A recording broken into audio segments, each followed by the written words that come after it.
Why should we bother studying animal behaviour? Well, first and foremost, because we're interested in understanding why animals do what they do. There are lots of other reasons for studying animal behaviour. Conservation biologists need to know what animals do if they're going to save them. Are those animals social or solitary? How much space do they need?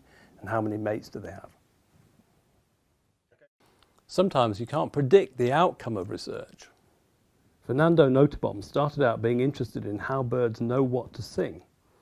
Yet his research eventually led to a complete overhaul of the entire field of neurobiology, a totally unanticipated yet utterly monumental effect.